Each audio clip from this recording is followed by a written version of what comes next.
बड़ी खबर आपको बता दें, लेकिन युद्ध के मैदान से आ रही है बेरूत से। बेरूत पर इजराइल ने विध्वंसक हमला किया है।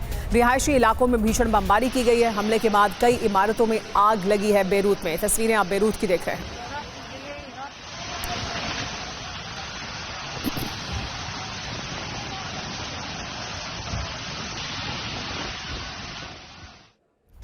बेरूत के साथ लेबनान के कई शहरों पर बमबारी जारी है। दक्षिणी लेबनान के हृदय हदत शहर पर इजरायली सेना ने हमला किया है। मिसाइल अटैक में हिज्ब का कमांड सेंटर तबाह होने का दावा किया जा रहा है। इजरायली हमलों में हिजबुल्लाह को भारी नुकसान हुआ है।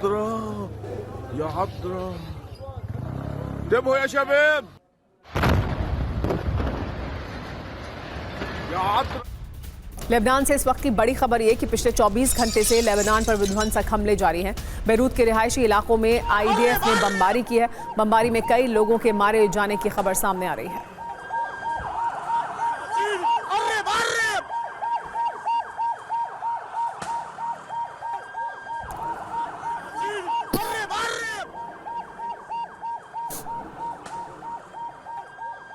इजराइल और हिजबुल्लाह में भीषण जंग जारी है। आईडीएफ का प्रहार, हिजबुल्लाह का क्या पलटवार होगा, इस पर दो इलाकों में भीषण बमबारी हुई है इजराइल में, लेकिन 6 जगह अटैक किया गया है। तो आईडीएफ क्या कर रहा है और हिजबुल्लाह कैसे पलटवार कर रहा है, हम दोनों आपको दिखा रहे हैं। इजरायली डिफेंस फोर्स ने प्रहार किया है, बेरूत के शमा और दाइया में हमले किए हैं। तो हिजबुल्लाह ने हाइफा में गैस स्टेशन पर हमला किया है। ये हिजबुल्लाह का पलटवार है। आईडीएफ ने ऑपरेशन का अपना दायरा बढ़ा दिया है। तो हिजबुल्लाह ने भी 2 सैन्य बेस पर हमले में बमबारी की है या में कामयाबी हासिल की है। दरअसल टारगेट क्या है?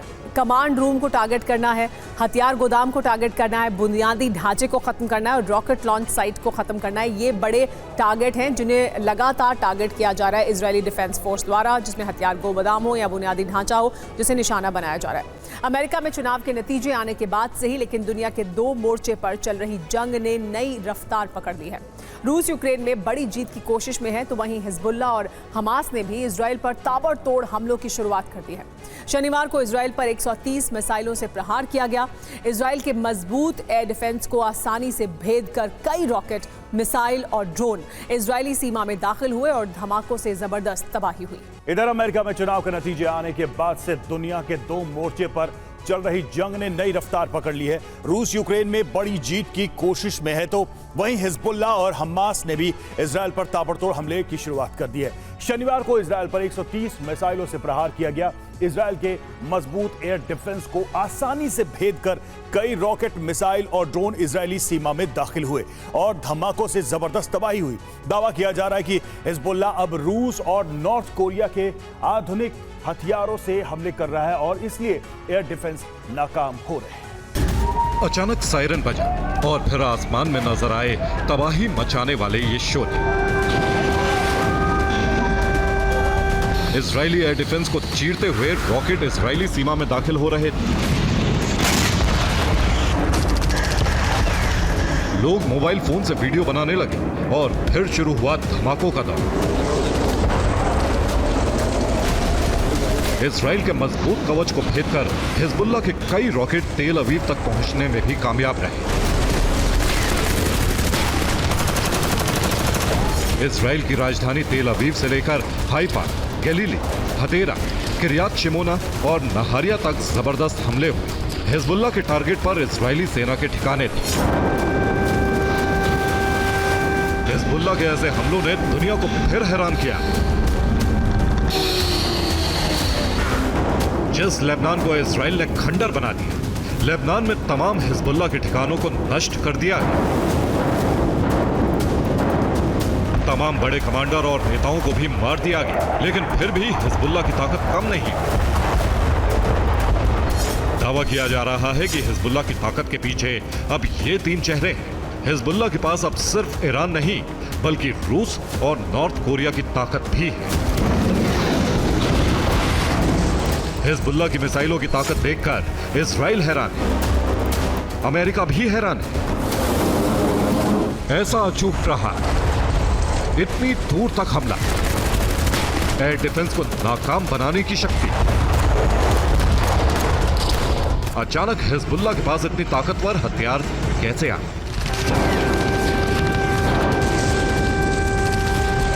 रिपोर्ट के मुताबिक हिजबुल्लाह के पास नई मिसाइल और रॉकेट का जखीरा है। सीरिया के रास्ते नए ड्रोन भी हिजबुल्लाह तक पहुंचाए गए। रॉकेट और ड्रोन आयरन डोम को नाकाम करने में सक्षम। रिपोर्ट के मुताबिक नसरल्लाह की मौत के बाद हिजबुल्लाह के हौसले को बढ़ाने के लिए ही सीरिया से ताकतवर रॉकेट और मिसाइलों की सप्लाई की गई।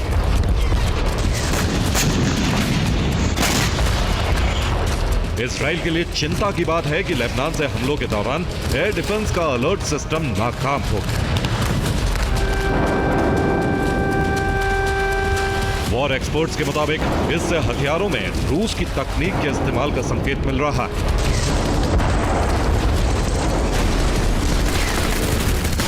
रूस में अमेरिकी एयर डिफेंस पर रिसर्च की गई है। इजराइल का एयर डिफेंस अमेरिकी तकनीक से बना है। रूस ने एयर डिफेंस को नाकाम करने का तरीका ढूंढा है। यूक्रेन में कई देशों के एयर डिफेंस की तैनाती है। रूस ने इस युद्ध के दौरान अमेरिकी हथियारों और एयर डिफेंस को लेकर कई तरह का शोध किया है।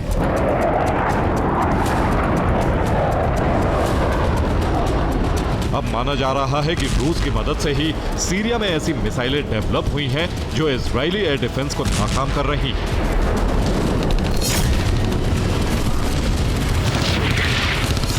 हिजबुल्लाह के हमलों से सबसे ज्यादा नुकसान इजराइल के हाइफा में हुआ है। हाइफा में हिजबुल्लाह के धमाकों से कई जगहों पर आग लग गई और भारी तबाही। हाइफा में सैन्य ठिकानों को टारगेट करके हमला किया गया था।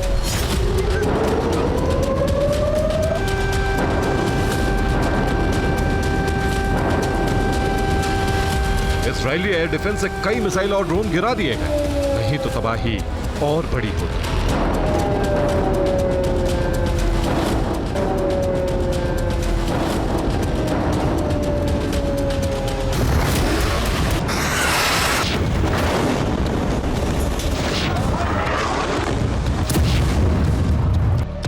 डोनाल्ड ट्रंप ने ऐलान कर दिया है कि सत्ता संभालते ही दुनिया में युद्ध रुकवाने की मुहिम शुरू होगी।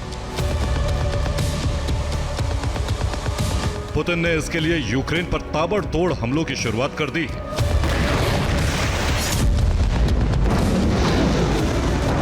और ईरान को भी संदेश दिया गया है कि इजराइल पर अधिक से अधिक हमले किए जाएं।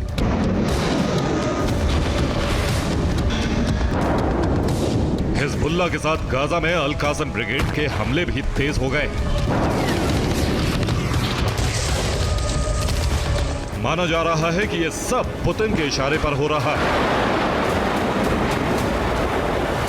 पुतिन चाहते हैं कि इजराइल को ज्यादा से ज्यादा नुकसान हो, लेबनान भेजे गए हथियारों का इस्तेमाल हो, जनवरी तक सभी हथियार खत्म किए जाएं। रूस ने नॉर्थ कोरिया से आए हथियारों को भी लेबनान भिजवाया है। ट्रंप के आते ही सीज फायर हुआ तो रूस और नॉर्थ कोरिया के हथियार लेबनान में बरसों तक बेकार पड़े रहेंगे।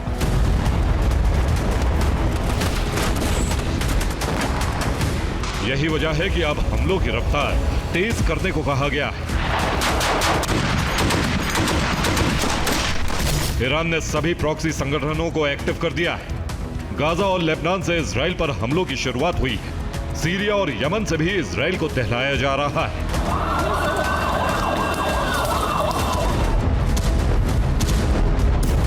कोशिश इजराइल में बड़ी तबाही की ताकि सीज फायर की बातचीत में इजराइल का आत्मविश्वास कायम न रहे।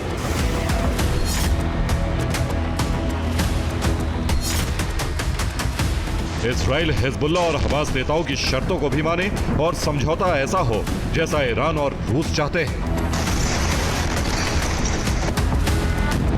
दूसरी तरफ बाइडेन किसी भी कीमत पर इजराइल और यूक्रेन को कमजोर नहीं होने देना चाहते। यही वजह है कि हिजबुल्लाह के हमलों के बाद पेंटागन में बैठक हुई। इजराइल की सुरक्षा बढ़ाने पर नई रणनीति तैयार हुई। इजराइल के एयर डिफेंस की समीक्षा भी की गई।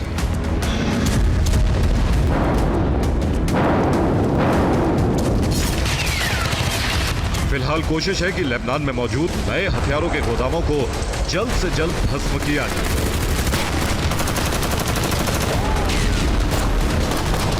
सीरिया लेबनान सीमा पर इजराइल ने निगरानी बढ़ा दी ताकि और हथियार लेबनान न पहुंच सके। Bureau report TV9 Bharat. Ayatollah Khamenei ने अपने बेटे को अपनी गद्दी सौंपी है। बेटे मुज्तबा को बनाया है अपना उत्तराधिकारी। मुज्तबा खामेनेई होंगे ईरान के नए सुप्रीम लीडर। ईरान ने अभी तक आधिकारिक पुष्टि नहीं की है, लेकिन कहा जा रहा है कि मुज्तबा खामेनेई ही उत्तराधिकारी होंगे अयातुल्लाह खामेनेई के। अयातुल्लाह खामेनेई गंभीर रूप से बीमार हैं। खामेनेई ने बीमारी की वजह से अपना पद छोड़ा है, ऐसा दावा किया जा रहा है। मुज्तबा को सुप्रीम लीडर बनाने की 2 साल से तैयारी चल रही थी। पिछले काफ़ी समय से अपने उत्तराधिकारी को लेकर भी ईरान में कौन होगा उत्तराधिकारी अयातुल्लाह खामेनेई का, इसको लेकर चर्चाएं चल रही थी। मुज्तबा खामेनेई का नाम भी लगातार रेस में बना हुआ था, लेकिन कई वजहों से मुज्तबा खामेनेई को ऐसा माना जा रहा था कि वो शायद ना हो उत्तराधिकारी, लेकिन आखिरकार अयातुल्लाह खामेनेई ने अपने बेटे मुज्तबा खामेनेई को ही अपना उत्तराधिकारी बनाया है।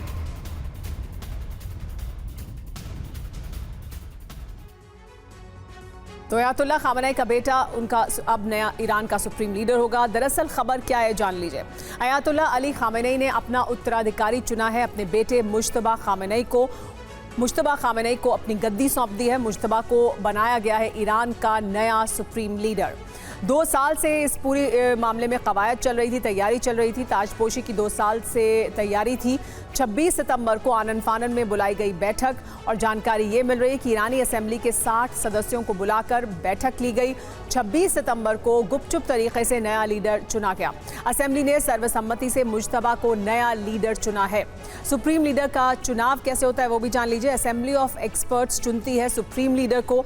86 मौलवियों का एक समूह है assembly of experts. Supreme leader बनने के लिए 2/3 वोट जरूरी होते हैं असेंबली ऑफ एक्सपर्ट्स में। असेंबली ऑफ एक्सपर्ट्स में ज्यादातर खामेनेई के ही लोग हैं, यानी अयातुल्लाह खामेनेई जिसे चाहते उसे अपना उत्तराधिकारी बना सकते थे, और मुज्तबा खामेनेई अब उत्तराधिकारी होंगे अयातुल्लाह खामेनेई के। अब आपको ईरान के नए सुप्रीम लीडर मुज्तबा खामेनेई के बारे में भी कुछ अहम जानकारी दें। मुज्तबा खामेनेई नए सुप्रीम लीडर होंगे ईरान के। 55 वर्ष के हैं मुज्तबा खामेनेई। 55 वर्षीय मुज्तबा की शख्सियत रहस्यमयी है। खामेनेई के दूसरे बेटे हैं, काफ़ी लो प्रोफाइल रहते हैं, बहुत कम मौक़ों पर नज़र आते हैं। पिता की तरह सार्वजनिक भाषण नहीं देते थे अभी तक नहीं देते हैं इस्लामिक मामलों के, लेकिन उन्हें अच्छा जानकार माना जाता है। ईरान में उनका किस तरह का प्रभाव है ये भी जानते हैं। पहली बार 2009 में दुनिया की नज़र में आए थे मुज्तबा खामेनेई। ईरान में विशेष प्रदर्शनों को सख्ती से कुचला मुज्तबा ने।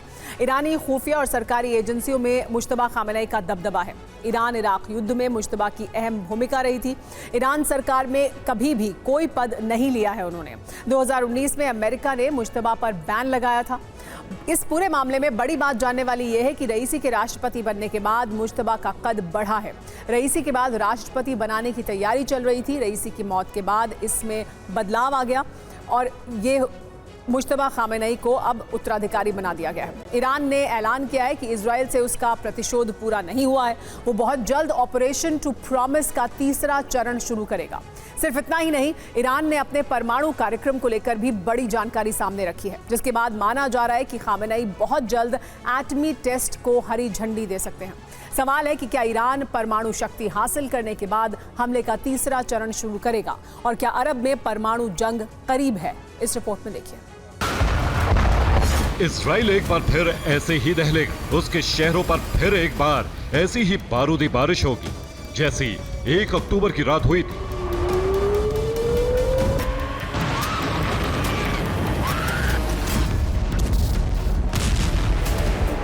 ईरान ने ऐलान कर दिया है कि वो ऑपरेशन ट्रू प्रॉमिस 3 चलाएगा। इजराइल को एक बार फिर दहलाएगा।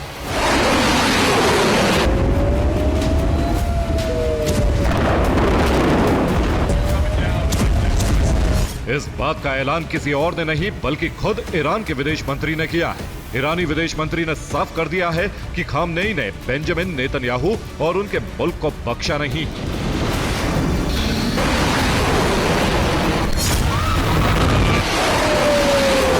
ईरान के विदेश मंत्री अब्बास अराक्ची ने एक टीवी चैनल को दिए इंटरव्यू में कहा, हम अपने दुश्मन को जवाब देंगे। ऑपरेशन ट्रू प्रॉमिस 3 भी चलाएंगे। उसका वक्त भी हम ही तय करेंगे।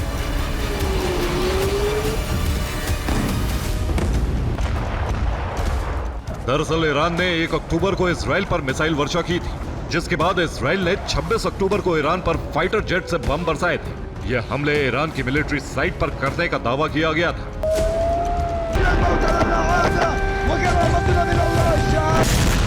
ऐसे में कयास लगाए जा रहे थे कि ईरान इजराइल पर जल्द हमला करेगा। और अब ईरानी विदेश मंत्री ने ऑपरेशन ट्रू प्रॉमिस 3 का वादा कर इन कयासों को सच साबित कर दिया।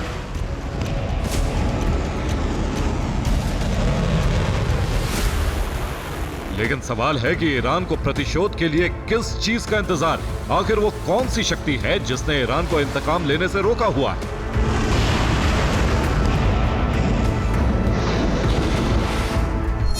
दरअसल माना जा रहा है कि ईरान परमाणु बम बनाने के बेहद करीब है। वो ट्रंप के शपथ ग्रहण से पहले परमाणु परीक्षण कर सकता है। इसीलिए वो ऑपरेशन ट्रू प्रॉमिस 3 को अंजाम नहीं दे रहा।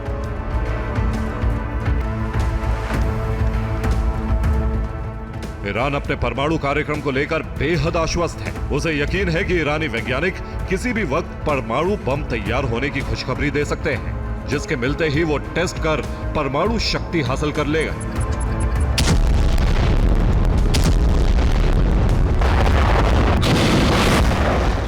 यही वजह है कि ईरान ने पश्चिमी देशों से न्यूक्लियर डिप्लोमेसी को सिरे से खारिज कर दिया है। अब्बास अरागची ने अपने बयान में कहा कि मिडिल ईस्ट में संतुलन के लिए हमारा परमाणु शक्ति बनना जरूरी है।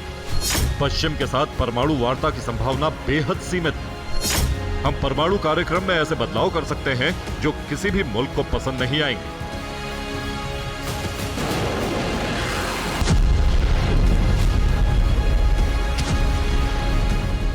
ईरान का यह आत्मविश्वास और भरोसा ही है जो उसके परमाणु कार्यक्रम के लगभग पूरा होने पर मोहर लगा रहा है। हालांकि 4 महीने पहले आई IAEA की रिपोर्ट में भी ईरानी परमाणु कार्यक्रम को लेकर बड़ा खुलासा किया गया था। इस रिपोर्ट में दावा किया गया था कि ईरान परमाणु शक्ति बनने से महज एक कदम दूर है।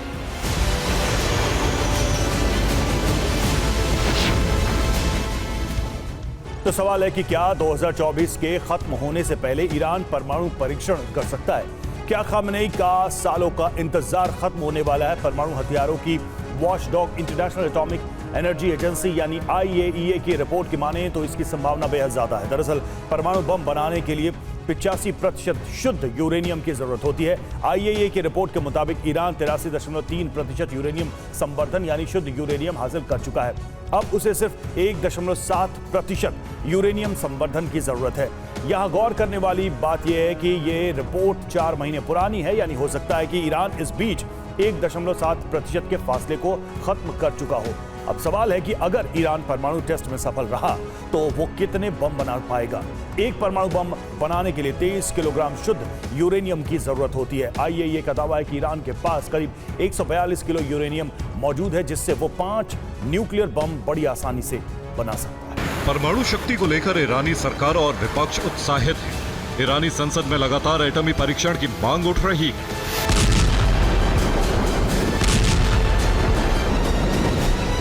हाल ही में ईरान के 39 सांसदों ने जल्द परमाणु टेस्ट की मांग की थी। अब ईरानी सांसद अहमद नादेरी ने भी संसद में इस मुद्दे को उठाया है। उन्होंने कहा, हमारे दुश्मनों के पास परमाणु हथियारों का विशाल भंडार है, जिससे ईरान रणनीतिक रूप से काफी नुकसान में है। हमें जल्द से जल्द परमाणु परीक्षण करना चाहिए। क्षेत्र में संतुलन बनाने के लिए हमारे पास और कोई रास्ता नहीं है। ईरान से आ रहे संकेत चीख चीख कर कह रहे हैं कि खामनेई परमाणु शक्ति हासिल करने के बेहद करीब है। ऐसे में पश्चिमी देश भी एक्शन में आ गए।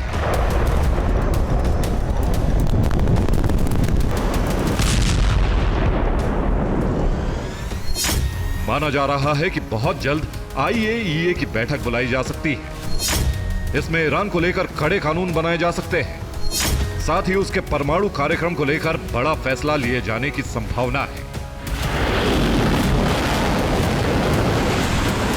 हालांकि ईरान पहले ही यह साफ कर चुका है कि अगर उसके खिलाफ कड़े कदम उठाए गए तो वो परमाणु विकास कार्यक्रम को और तेज कर देगा।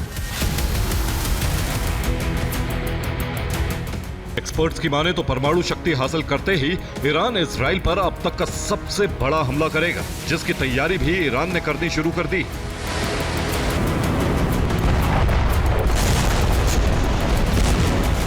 ईरान के रक्षा मंत्री इस वक्त सीरिया में हैं, जहां उन्होंने राष्ट्रपति बशर अल असद से मुलाकात की। माना जा रहा है कि दोनों के बीच इजराइल पर चर्चा हुई। इजराइल के बढ़ते प्रभुत्व को रोकने पर बात हुई। ईरानी प्रॉक्सी को मजबूत करने पर दोनों ने सहमति जताई।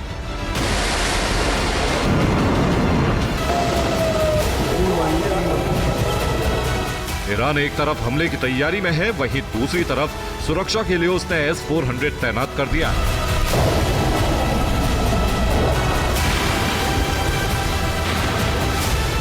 मिडिल ईस्ट में ईरान इजराइल की जंग में अमेरिका और रूस भी आमने सामने आते दिख रहे हैं। दरअसल अमेरिका ने इजराइल की रक्षा के लिए P-52 बॉम्बर को भेजा है, तो वहीं रूस ने भूमध्य सागर में अपने फ्रिगेट को भेज दिया है।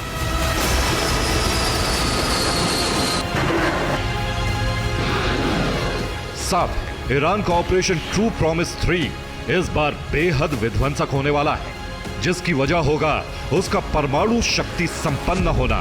ऐसे में इजराइल की रक्षा के लिए जहां अमेरिका कड़े कदम उठा रहा है, वहीं रूस ईरान की सुरक्षा पुख्ता करने में जुट गया है, जो अरब में महाजंग की दस्तक दे रहा है। Bureau report, TV9 Bharatvarsh. इस वक्त की बड़ी खबर है, इजराइल के इलाक पर हिजबुल्लाह ने बड़ा हमला किया है। हमले को रोकने में इजराइल नाकाम रहा है। इजरायली इंटरसेप्टर यहां फेल हो गया।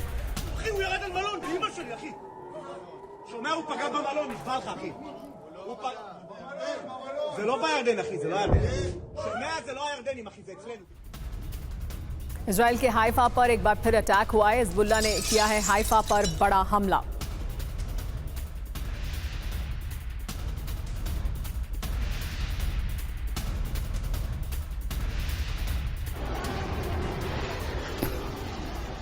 हिजबुल्लाह के हमले से इजराइल दहला है। कहां कहां हमला हुआ है जान लीजिए। हाइफा में हमला हुआ है, गलीली में हुआ है, किरियत शमोना में हमला हुआ है। बड़ी जानकारी इस हमले से जुड़ी हुई है कि हिजबुल्लाह ने ज़बरदस्त वार किया है। लेबनानी सीमा से इजराइल पर अटैक हुआ है। IDF के सैन्य वाहनों पर हमला किया गया है। बुनियादी ढांचों को निशाना बनाया गया है। रॉकेट और ड्रोन से ताबड़तोड़ हमले किए गए हैं इजराइल की धरती पर। हिजबुल्लाह ने इजरायली प्रधानमंत्री बेंयामिन नेतन्याहू के घर पर तीसरी बार हमला किया है। 30 दिन के अंदर नेतन्याहू के कैसारिया वाले घर पर 3 बार हिजबुल्लाह के सफल हमले हुए और इस बार ईरान के एजेंट नेतन्याहू के दरवाजे तक पहुंच गए। कुछ दिन पहले हिज़्ब प्रमुख नईम कासिम ने कहा था कि बेंयामिन बच गए लेकिन भविष्य में सुरक्षित नहीं रहेंगे। माना जा रहा है कि खामनेई के एजेंट तल अवीव से सक्रिय हो गए हैं। इजरायली प्रधानमंत्री के घर पर 30 दिन के अंदर तीसरी बार हमले करके हिजबुल्लाह ने यह सिद्ध कर दिया है कि उसकी शक्ति इजरायली तकनीक को भेदने की ताकत रखती है।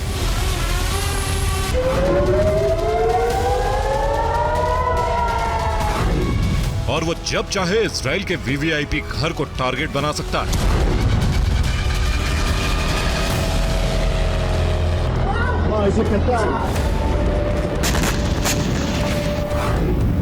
16 नवंबर की शाम को हिजबुल्लाह ने एक बार फिर तेल अवीव के कैसारिया में बेंजामिन नेतन्याहू के घर पर हमला किया और इसके बाद इजरायली सेना ने हिजबुल्लाह को शक्ति विहीन बनाने का ऑपरेशन तेज कर दिया।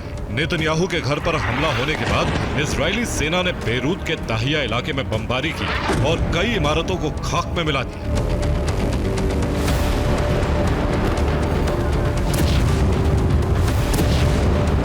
इजरायली प्रधानमंत्री के घर के सर्विलांस कैमरे में हमले की तस्वीरें रिकॉर्ड हुई। नेतन्याहू के कैसारिया वाले घर पर फ्लेयर बम से हमले किए गए।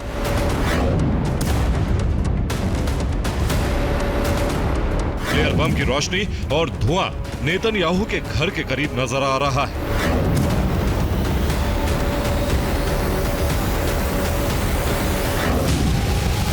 इजरायली आर्मी के रेडियो की रिपोर्ट है कि नेतन्याहू के घर पर 2 फ्लेयर बम दागे गए। इस हमले में कोई नुकसान नहीं हुआ है। नेतन्याहू और उनका परिवार हमले के वक्त घर में मौजूद नहीं था। इस हमले में 3 संदिग्धों को गिरफ्तार किया गया है। इन तीनों संदिग्धों से इजरायल की शिन बेट और लाहाव यूनिट पूछताछ कर रही है।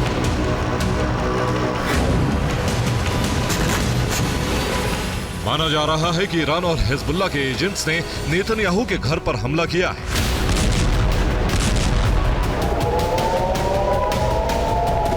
ईरान का प्लान है नसरल्ला और हानिया की मौत का बदला लेना और इसीलिए नेतन्याहू के घर को बार बार टारगेट किया जा रहा है।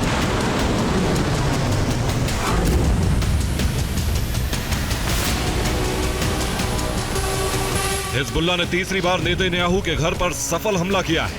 हैरत की बात यह है कि प्रधानमंत्री के घर की रोड पर भी सुरक्षा रहती है, तो हमलावर कैसे बंगले के इतने करीब पहुंच गए?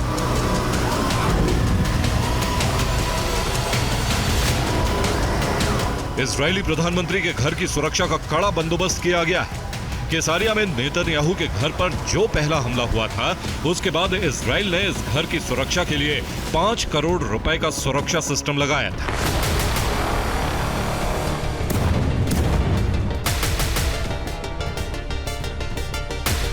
इसके तहत 5 लेयर का सुरक्षा तंत्र तैयार किया गया था। पहली लेयर में आयरन डोम को तैनात किया गया था। दूसरी लेयर में अमेरिकी एयर डिफेंस सिस्टम पेट्रियट है। तीसरी लेयर में इजराइल ने अपने स्वदेशी air defence system David sling को लगा रखा है। चौथी लेयर में इजराइल की ड्रोन गन आर्मी मुस्तैद है। पांचवी और अंतिम लेयर में ड्रोन के काल ड्रोन किलर लेजर।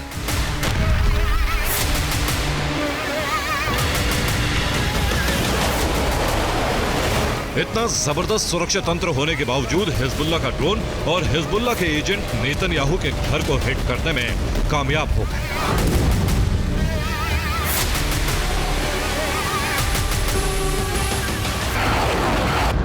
नेतन्याहू के घर पर हमले के साथ साथ हिजबुल्लाह ने हाइफा पर भी ड्रोन हमले किए।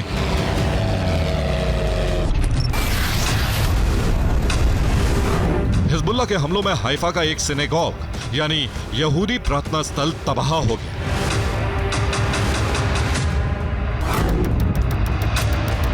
नईम कासिम और खामनेई के एजेंट नेतन्याहू की हत्या की कोशिश में जुटे और इजरायली शहरों पर बारूद बरस रहा है।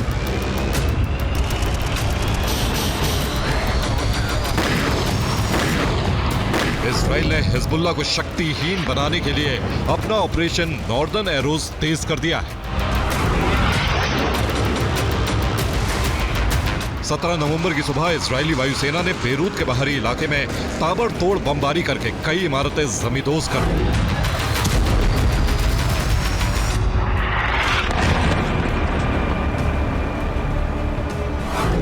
इजराइल के हमले से बेरूत की इमारत पूरी तरह जमींदोज हो गई।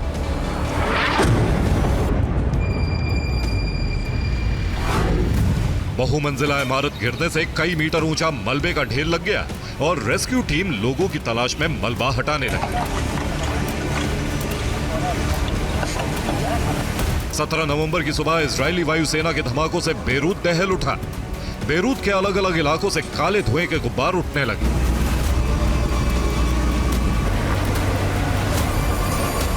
इजरायली हमलों से बेरूत की स्काई लाइन पर धुआं ही धुआं नजर आने लगा।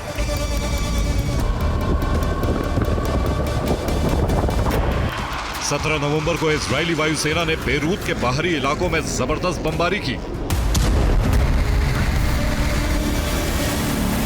और रिपोर्ट है कि इजरायली थल सेना का ग्राउंड ऑपरेशन भी उत्तरी लेबनान की तरफ बढ़ चुका है।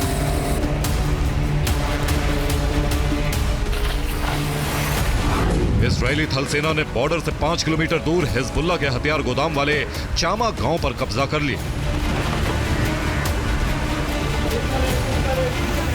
सेना प्रमुख ने कहा है कि थल सेना लेबनान के बहुत अंदर तक दाखिल हो चुकी और हिजबुल्लाह के ठिकानों को तबाह कर रही है। इजरायली सेना प्रमुख ने यह भी दावा किया कि लेबनान में इजरायली सेना का ऑपरेशन करीब करीब पूरा हो चुका है।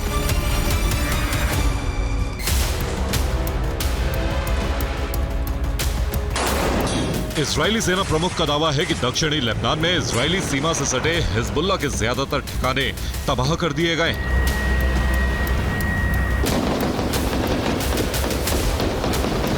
लेकिन सीमा के नजदीक से और इजराइल के अंदर हिजबुल्लाह के हमले साफ संकेत दे रहे हैं कि उसकी ताकत पर ज्यादा असर नहीं पड़ा है। Bureau report, TV9 Bharatvarsh.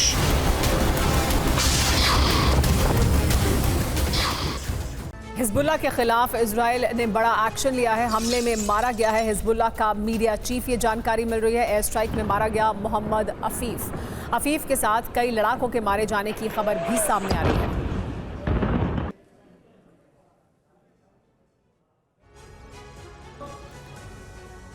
Hizb media chief Mohammad Afif मारा गया, ये जानकारी मिल रही है।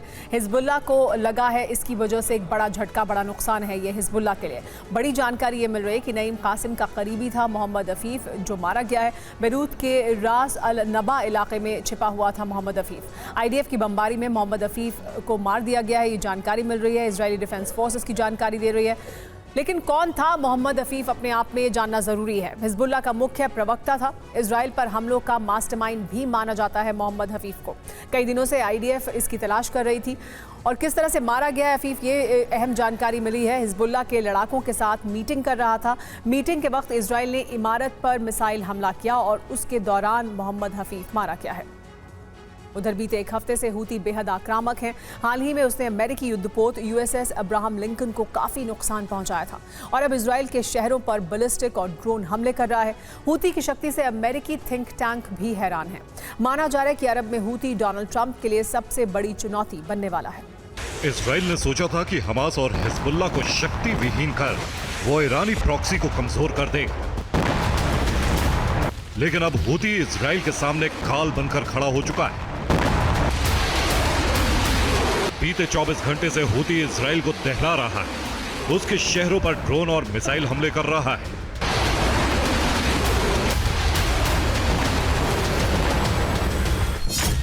हूती ने इजराइल के इलात और शितिम शहर पर हमला किया। हूती ने यहां 8 ड्रोन और 6 बैलिस्टिक मिसाइलें दागी। इजराइल पर हूती ने यह हमले 2 चरण में करने का दावा किया है। हालांकि इन हमलों में इजराइल को कितना नुकसान हुआ अभी तक ये जानकारी सामने नहीं आई, लेकिन हूती को लेकर जो रिपोर्ट सामने आई है उसने अमेरिका तक को टेंशन में डाल दिया है। हूती पर यह रिपोर्ट अमेरिका ने जारी की, जिसमें कहा गया है प्रदूषण पर सुप्रीम कोर्ट ने बड़ा फैसला सुनाया है। दिल्ली NCR में स्कूल बंद करने का आदेश जारी कर दिया गया है। सुप्रीम कोर्ट ने NCR के राज्यों से जवाब मांगा है। दिल्ली, यूपी, हरियाणा से जवाब मांगा गया है। स्कूल को बंद करने का आदेश दिया गया है सुप्रीम कोर्ट द्वारा। बढ़ते प्रदूषण की वजह से सुप्रीम कोर्ट ने सख्त रुख अख्तियार किया है। NCR में शामिल सभी राज्यों से शुक्रवार तक जवाब भी मांगा गया है। प्रदूषण को लेकर दिल्ली सरकार से पहले सुप्रीम कोर्ट की तरफ से जवाब मांगा गया था कि आखिर प्रदूषण को रोकने के लिए क्या किया गया है। अब हमारे साथ इस पर और ज्यादा जानकारी के लिए जुड़ गए TV9 भारतवर्ष संवाददाता पीयूष पांडे। पीयूष, सुप्रीम कोर्ट काफी सख्त प्रदूषण के मुद्दे पर आज सुनवाई के दौरान दिखाई दिया है। दिल्ली सरकार से पूछा था कि उन्होंने क्या कुछ किया है प्रदूषण को रोकने के लिए। जो तमाम NCR के बाकी राज्य हैं उनसे क्या पूछा गया, उनसे भी यही पूछा गया है क्या कि प्रदूषण को लेकर क्या उन्होंने अब तक कार्रवाई की है? बिल्कुल सुमेरा, देखिए सभी जो राज्य दिल्ली NCR में शामिल हैं सभी से सुप्रीम कोर्ट ने सख्ती से पूछा कि आखिर ग्रेफ 4 जब लागू हो गया और इस दौरान आपने अभी तक क्या कदम उठाए हैं। और इसके साथ ही अहम बात यह है कि CAQM से ये भी कहा गया है कि ग्रेफ 4 की जो समीक्षा है वो की जाए और इस समीक्षा के दौरान सभी राज्यों से उनके सुझाव भी लिए जाएं, ताकि अगर ये पोल्यूशन लगातार बढ़ता है तो और क्या सख्त कदम उठाए जा सकते हैं, ये जानने के लिए भी सुप्रीम कोर्ट ने सीधे तौर पर CAQM को निर्देश दिया है। साथ ही स्पष्ट कर दिया है कि दिल्ली NCR के सभी स्कूल पूरी तरह से बंद रहेंगे, क्योंकि 10वीं और 12वीं के जो क्लासेस थे वो चलते रहते थे। तो ऐसी स्थिति में जो एमाइकस हैं उन्होंने कहा कि सीधे तौर पर जो बसें हैं वो जारी रहती हैं स्कूलों की, तो इसलिए इस पर पूरी तरह से प्रतिबंध लगाया जाए और सुप्रीम कोर्ट ने इस मामले पर आदेश जारी कर दिया। साथ ही इसरो से कहा है और केंद्र सरकार से और CAQM से कि आप सैटेलाइट के जरिए जो डेटा है वो शुक्रवार तक इकट्ठा करें कि कहां-कहां पर पराली जलाई जा रही है और वो डेटा सुप्रीम कोर्ट को सौंपें।